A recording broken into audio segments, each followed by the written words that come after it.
Yes, they did it. So I better get ni young John more done. Don't better get na chupa. Choda kitchen wigi, Lutiana pa wigi, Lutiana pa lonyo. And kage wa ko choda chupa eno kari jemi pagaye ko tiu kong dire ko chi ko man lemo kong bilo ne kamet asora. Chupa bia wana botching gana wigi Lutiana pa gana wigi Lutiana pa wigi lonyo. Lutiana mana wigi lonyo. Chi man sora ne no rini na di ma wondak no te mato. Liba de pian kage tiga mar in chu gi chen.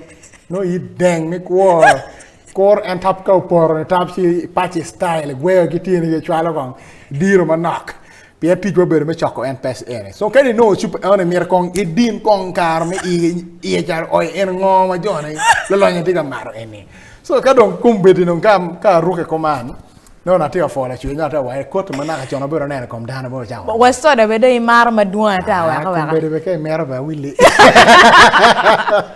avoid it while ring good day could do any ma yet you don't let I carry a lawyer avoid ringing the door right our errand but it was avoid in my baby chicken and work could do any ngomaticati me Uganda anyway chako kicha maloney lock lobo kumbeti dunmati door lock me joy ticket your national ID kitika why don't get your dana yamarama deck down a beach kon gitika wachi chimu wangi madanti ka chimu wangi ni gitika choko data padana ni kiwa ai wajo kubega wajo lokman la wo ringi gitika wachi ni mira tika collecting data ngi kumbidi ki piny matika don ritual ene in metika choko data padana nying dana mwaka padana rotinga gi kona data has become the new gold kitika wachi ne kumeno so the more data you have the more money you can accumulate so kitika wa nira ti choko data en giti gwaka ne ning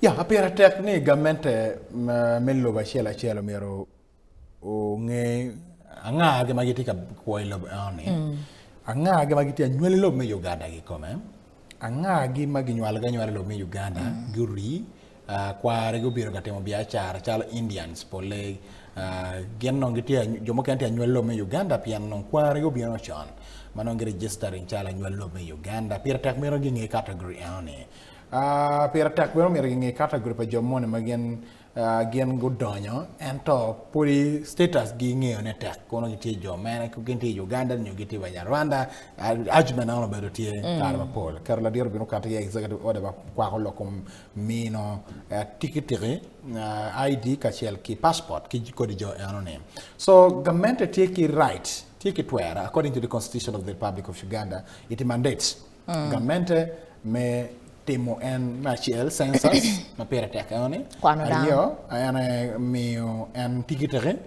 mailoni national IDs ani manyor ina data anyolo me Uganda now pero ma dire etieni we don't have a central data collection data processing place ilo me Uganda ke here bang benotika mer mapate ini mabe kana asuri na wachi kupian kumere ni ragiti wachi ni walo latini menywalo due chiel due di mo ne mi de chet de chonyi okwana ini ra piano bokonyo ndongo medical insurance bokonyo banking ndongo chene ka dirma ini pre matress no menia de dani latini megi be bokonyo duwa ka lok ma bible ti wachi dong kai pe ki namba mo no be be ki access ndongo jemi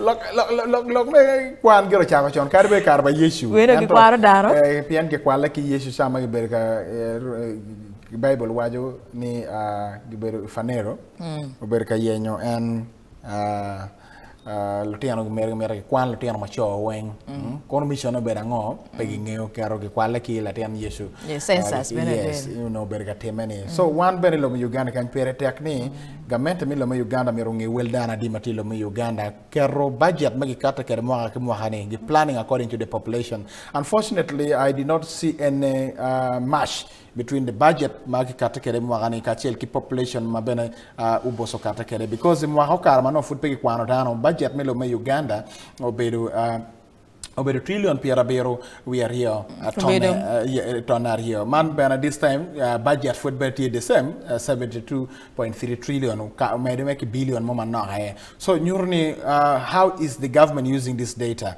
Piera tech bana data gitika ti ukede mengo gitika Tira is helping in planning and service delivery. So in no ke chair Nira has a different thing. Chair immigration. So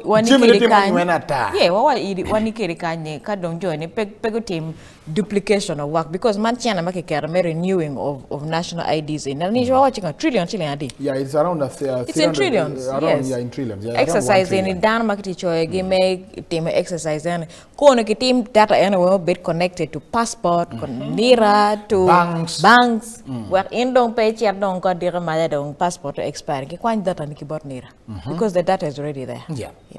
But anyway, Nira giti wachi kam kanye Dan pego bit ki ni moy can any check yen again get point data ma megi where kachalo government getting planning your budget get mala wo ki kwarani ameda nyim ko be dare gen mo kana mati ka tema per ta ti wachi loñi ko mabili ko meti ka dako duong bil la wo be ka wachi ne iku I address ma megi tema kija iching baraja ma bere wen iching baraja ability wachi ni makodano ko be ma ko timo balti dako ta ka pengo inoni lute dero ka abili bino ka timo arrest ma megi genni kum gaye ge makama do ka chelu nyu ka lwen ikum abili kitiwa le moro woni resistance gene la bol ma ability ka mene beri ka beri ma kilwoni gene ka wempe ma gi cer ka mako la cho mo ma lok me ko winye ko me ento lute dero go bino mugo ka lwen ko abili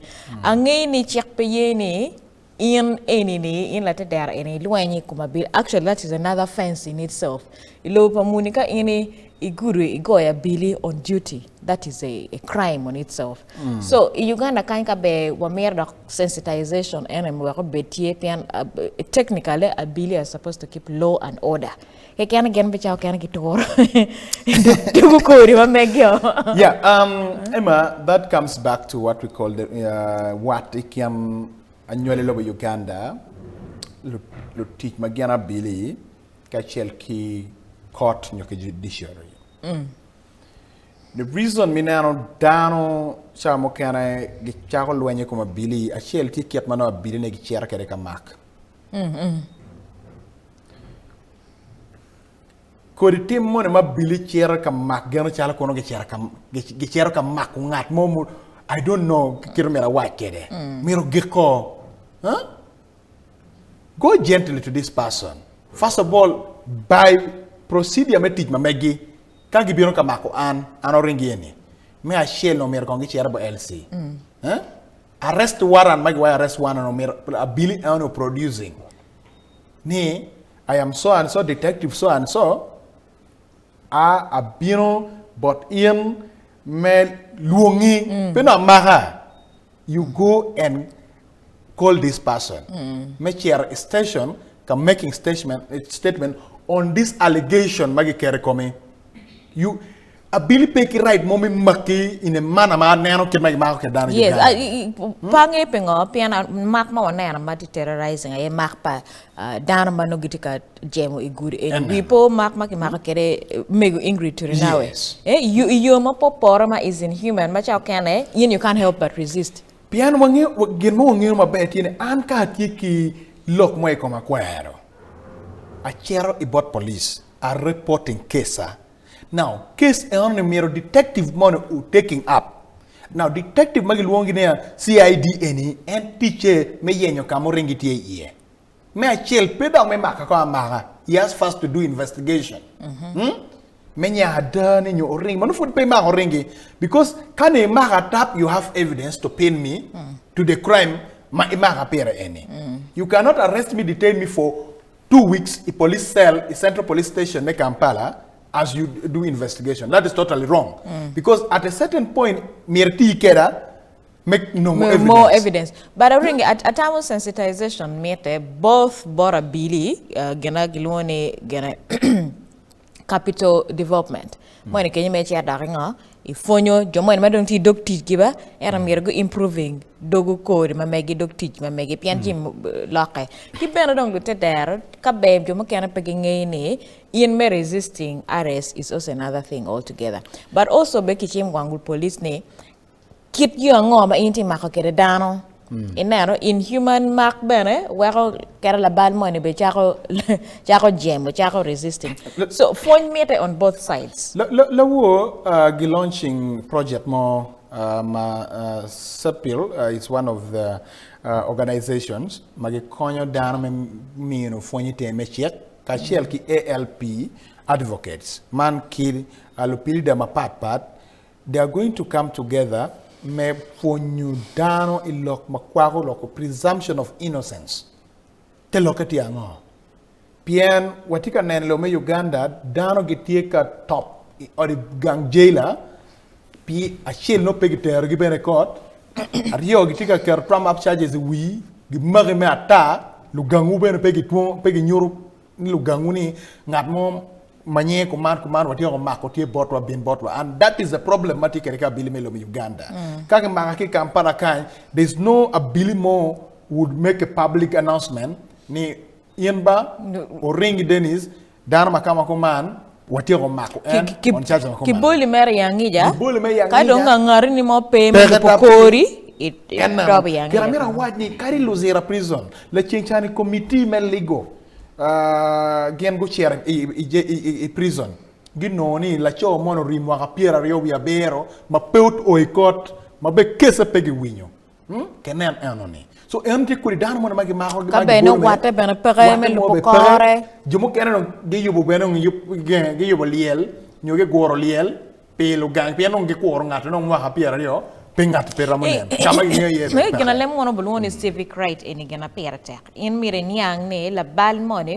Uganda kanyo waje ju aware ne ngar money is innocent until proven guilty. Not like Rwanda where you're guilty until proven innocent so mark bene mire ki mark yo mo por kari bere abili kumegete waine yote dara kitika luwenyi komge endo lok mandate ne wen porecom Uganda police to sensitize the masses community policy then Uganda Human Rights Commission gitieki teach metimo civic rights civic education me ponya anyelo me Uganda kom twero gi itiki twer ma megi pe mu mer gi magi chali ma diel nyo diang kera wajo jui ina bili me chero ka mak ki ID ni uniform is not enough to identify unity ability pien ngat mo e ken rom rukuy bon pa bili eroni masquerading around anti ability kon no eti executing interest pa ngatu money against ngatu money so pera technique identification e forces pera teker ga wayna ugcho nyingu kan umon nyingu kom uniform mu karangenia ngat abili manye command ena obieno mano mako an on cases makuman man ben investigation you tem thoroughly office of the DPP won ben meroneni o sanctioning files on truth not ni gimiunu chene ite table kano choni we found this person at the scene of crime therefore the person should be committed is guilty anyway wamete kondaka nyim kombeti kiria wachi dar Guringo Ayela pe Gudony ilok me Wibye chairman me kabed magiloni kansanga chung Zambia kansanga I Kampala egitika wachine Guringo Ayela new refugees gidwong ikenpeng la wo maike beka kwer gen magtia lungone World Refugee Day ani kabed metung Zambia kansanga Guringo Ayela mage aki South Sudan Eritrea Congo Somalia duong okuno kebeka waje igine kiradong lok me bolo kwiti 2026 ne gen go nana ne gibedo mot ilo mo kana Guringo Ayela gibolo kuyurenge I need to study the refugee policy. Atirane melo mawako, but Uganda get for Uganda on several platforms. Ni Ghana they have the best refugee policy. Ilome Uganda the open door policy. But look, any refugee should really participate in politics. For Uganda, I think that is not captured in the refugee policy melo Uganda. So I think Pierre Amaro ni lotela giti okatio kama like meshekuge ne wonba uteka gwaka te okono. So kaitika berite okono bedbedu ni piani ringa yela. But paroringi ingi ni kita Uganda oye kwa wache wati disorganize. Kumbeti man in MP ringi butucho bino bodon wang dano kali bapija imbi ni ngati Congolese ngata Chuli ngati Sudanese ngati Eritrean wani Romania. Eno Congolese ki Sudan. That's why wajo juikanyi lock me poko chante ikar me birto kui no miro po betie completely. Kau dog chami poko chiane gire, it is hard to separate me wajane any ati annually Sudan, annually Eritrea. Chiane me gamlu mo but gina pira teklo wan nyingi po beri bok me bolu kui. Enano. So nyingi me po beri bok me bolu kui. Bian kan nyingo beri bok me bolu kui tapchi nyorni enano that is electoral fraud. Actually kiti wajane pe nying me bolu kui ke kan wa mass mobilization in ma kiti chiare ni wa en kiti ka chako ke. That is hard. Yes, chia mana ite wajane ni wa campaign in mano iti ka we ki miel ki ngonga ni Guringo Ayela mira let people enjoy. We're only getting involved. They have to because they have to get involved. So long as it is social, that is one way of socializing with people. So you cannot isolate them because they are refugees, and the policy also is against that, and that is discrimination when it comes to matter of socialization. But you see, to draw the line between we wa me bitukui ni gidong ultimately bolokui could be difficult. Yes, gina pira teglo we bolokui the register. Pian it is the register manyoro ni ngamu mer bolokui ngamu mer po bolokui. So keto Guringo Ayela me bolokui romo ma chale wa kilo tieno benani non mamwa ka o apara boro ne wun we no temongo o chero bolokui. But wachigini won we cannot register you, and you cannot one actively participate by picking nomination. Won pick ramu yeru, and you cannot stand, but you can you can trump up supports. You can trump up support for ngat mona mutamuni ti ya dwolwu. At the end of it all, this person, the leadership of this person will impact on them also positively. It should not be an emotional game. Check. Miro ki kata ki check mano ki ngeo matot. Guringo Ayela no gubiano kan dana we guri kan for how long? Giti ka ki kwana. Giti ki area manining because all those factors contribute in a way. In drawing the line, watch in the you can contribute to kid me bitukui and a kid me bolokui de bit peraye. They mixing up. So miro ki drawing up check my bear without any emotions. Ne kono an edati tim kija kuman no. And unfortunately, Ilome Uganda, the refugee policy only recognizes urban refugees. In Kampala, you can. Now, isolating any participating in politics of the country, especially in area, there's also going to be a gap. Now, the discussion should be, how can we also have them be part of the leadership? Pien area chalokan sanga. Population Kenyu Uganda. Now, how can you govern such group of people with a different culture? The idea of Guringo Ayela was that he had temporary. Unless they a permanent residence. Pian we angeni check my young in kaya ibirla Guringo Ayela ba, then you'll know the feeling. Kaki documents will be in non-state. You don't exist in any state. So legally you have no state. And Guringo Ayela, Pebe Uganda they will tell you how terrible it is to be a refugee. When it comes to social amenities, when it comes to check your rights, mamegi, they will clearly state you don't belong anywhere. Kadonki mi dong ning Arabian machala Guringo Ayela, berkanyo mwaka pass, by birth could be Ugandans, kadibena parents could be a country refugee. Any so I think it's a debate.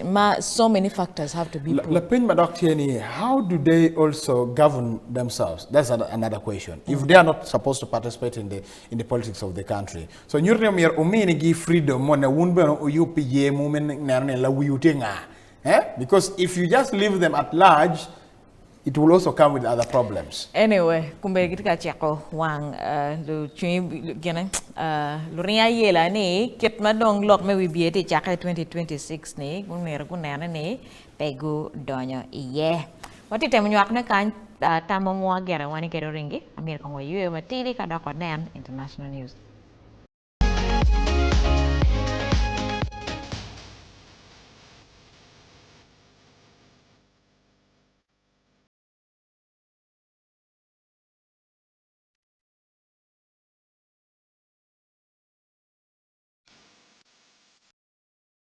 Nong miet paluok kitabun mamonya doku ki Lanzo Luxury Bathing Soap. Yeki kwene mapat chalawai mentho antibacterial, ice cool, blueberry, coconut ki shea butter ki dong raspberry. Mogi ken mayero wego del komi dong maleng kon weri nom miet paluok ki chawa duju.